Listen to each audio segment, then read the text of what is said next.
In a time not so distant from our own, Earth, our beloved home, began to wither and die.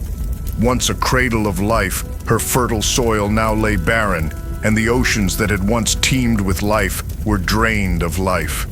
The air was thick with smoke, the skies choked by the greed of mankind.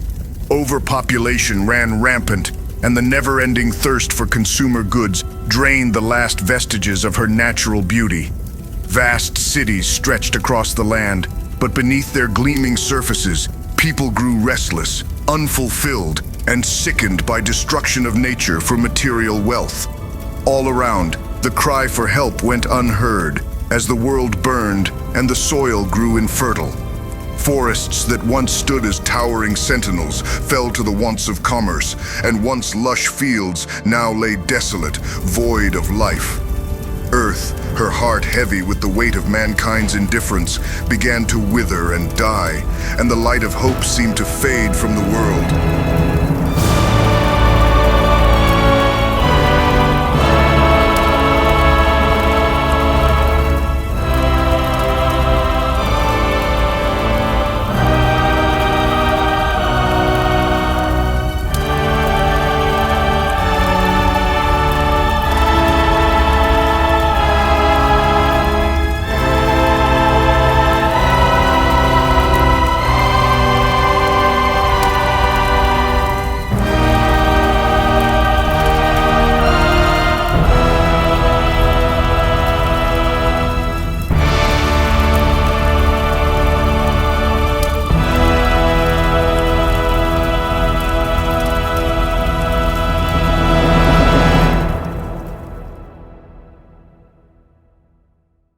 Yet amidst this bleakness, a flicker of hope remained.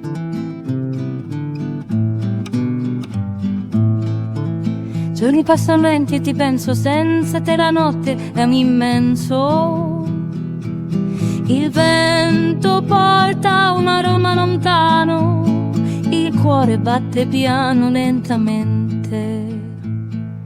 Sento il tuo amore e ovunque vada, in terra straniera ti voglio qua.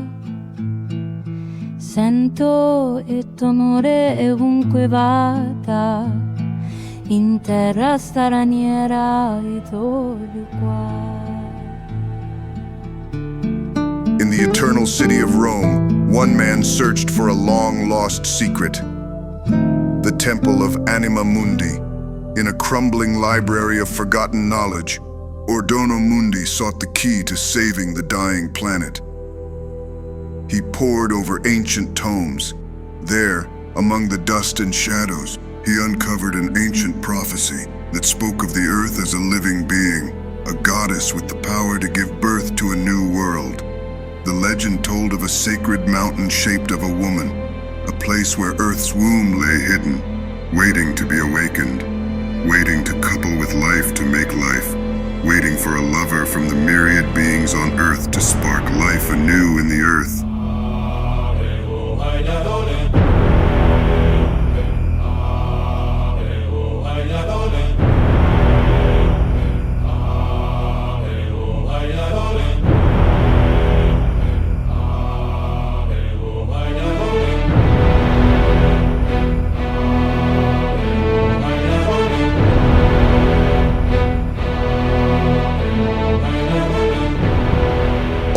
The knowledge and wisdom of the astronomers could one find this place.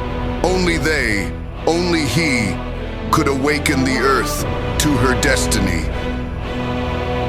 He left the ancient library to journey to the sacred place, and with the love of life in his heart, awaken earth to a rebirth of paradise, a new start for earth, the turning of the circle of life, the proof of Anima Mundi.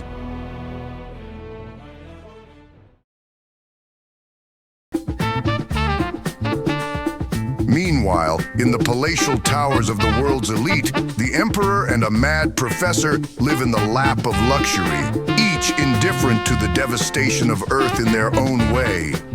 They reveled in their wealth and power, even as the world fell apart beneath them. The The emperor, a man driven by wealth, ruled over a kingdom of misery while he grew richer and more powerful by the day. The mad professor, a brilliant but twisted scientist, sold the world such dreams and innovations as to fashion the world's vision in tune with his. Consumerism would be endless, products more useful and desirable, production lines more efficient. The emperor and the mad professor were untouchable, their laughter echoing across a world that could no longer sustain their wants. And they too were aware of the Anima Mundi temple prophecy. Ever watchful, had spies everywhere, their eyes fixed on every corner of the earth. They listened to every conversation, track every movement. They knew that the earth's rebirth could mean the end of their reign and would move swiftly to stop it. They could not allow this prophecy to come true, for it would strip them of their power and wealth. And as they realized all too well, the birth of a new earth meant the death of the old. They set forth to track our hero and destroy any hope of salvation before it could bloom into reality.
Inside the tunnels, the air was thick and fetid. Soft light and warmth seemed to emanate from somewhere. After navigating the labyrinth, our hero emerges into the temple itself. Thick with ancient magic, the very walls seemed to hum with life. Pillars and statues tower to the ceiling, lost in darkness and mist. Strange sounds and shadows dancing in the corner of his eyes play on his mind. His head swims with visions, and a strange feeling comes over him. He stares at the statue of a beautiful goddess, a trick of the light, his eyes deceiving him in half gloom. But no, the statue lives. She awoke from her long, slumbering state, and the very energy of life swirled around our hero. Earth was no mere rock. She was a living, breathing entity, cosmic and beautiful. And there, in that moment of profound connection, Earth stirred. She walked, spoke, and beckons him to her. Our hero, with a heart full of love and carnal animal lust, joined with her in a union that transcended time and space. As their essences mingled, the Earth became pregnant, carrying within her the seed of a new world, merged in an act of creation so powerful that the Earth itself began to glow with the radiance of new life.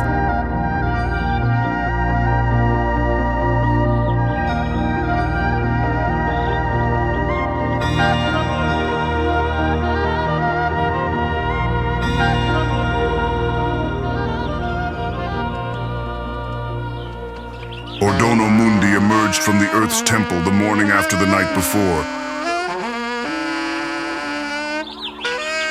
Still dazed and confused, he stumbled into the light of the day, feeling more alone than he had ever felt in his life, to find he was not.